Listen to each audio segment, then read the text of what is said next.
নমস্কার বন্ধুরা, আশা করি প্রত্যেকে খুবই ভালো আছেন। আমি কিন্তু আবারও চলে এসেছি আপনাদের মাঝে একটা ভিডিও শেয়ার করার জন্য।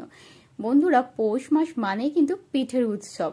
প্রত্যেক বাড়িতে কিন্তু বিভিন্ন রকম পিঠে আমরা বানিয়ে থাকি, কারণ পিঠে বানানোর কিন্তু একদম ধুম পড়ে যায়। আর পৌষ মাসের শেষ মানে কিন্তু পৌষ সংক্রান্তির পুজো, আর আমাদের পিঠে উৎসব পালন করার কিন্তু একটা খুব ভালো মজার একটা মুহূর্ত। আর সেখানে আমাদের কিন্তু বাড়িতে আউলি বাউনি বানিয়ে আমরা পুজো করে থাকি। সর্ষে ফুল, মূলো ফুল এবং পিঠে পুলিও কিন্তু বিভিন্ন রকমের ট্রাই করে থাকি। দেখুন বন্ধুরা, আমাদের বাড়িতে কিন্তু এই যে লক্ষ্মী আর গণেশটা দেখছেন, এটা পেতলের ঠাকুর। আমাদের কিন্তু পুজো হয়ে গিয়েছে। আজকে কিন্তু বিভিন্ন জায়গায় সংক্রান্তি পুজো কিন্তু উৎসব পালন হবে এবং পিঠে উৎসব পালন হবে। যেহেতু আমাদের এই জায়গাটা মহিষাদল রাজবাড়ির অধীনে পড়ে, তো মহিষাদল রাজবাড়ির রাজার অধীনে যে জায়গাগুলো, সেগুলো কিন্তু সংক্রান্তির একদিন আগেই এই পুজো এবং পিঠে উৎসব পালন হয়ে যায়। তাই সেই অনুযায়ী আমাদের কিন্তু কালকে পুজো হয়ে গেছে। কালকের আমাদের এই সংক্রান্তি পুজো এবং পিঠে পার্বণ আমরা সেরে ফেলেছি। আর তাই আমি এই ভিডিওটা আপনাদের মাঝে শেয়ার করতে চলে আসলাম। বন্ধুরা, আপনারা কে কোথা থেকে দেখছেন এই ভিডিওটা, এবং এই যে সংক্রান্তি এবং পিঠে উৎসব আপনারা বাড়িতে কবে পালন করলেন, আমার কিন্তু কমেন্টে জানাতে একদমই ভুলো না। দেখুন, আমিও কিন্তু আমাদের বাড়ির চারিদিকে একদম আলপনা দিয়ে দিয়েছি। আর তার সাথে আমাদের পুজোর পরেই কিন্তু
দেখুন বন্ধুরা, আমাদের পুজোর পরে কিন্তু হরিনাম হয়ে গেল।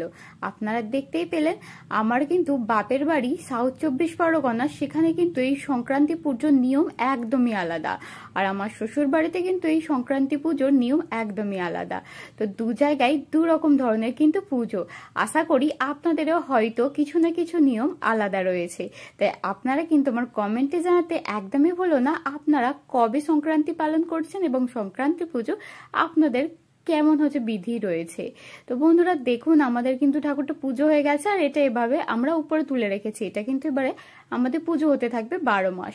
আর তার সাথে দেখুন, আমরা এই পিঠে পার্বণটাকে বা এই পৌষ পার্বণটাকে জমজমাট বানানোর জন্য বাড়িতে অনেক রকমের কিন্তু পিঠে ট্রাই করেছি। আশা করি আপনারাও অনেক রকম পিঠে ট্রাই করেছেন, কারণ আমরা এই পিঠে পার্বণে কিন্তু একরকম পিঠে একদমই পছন্দ করি না।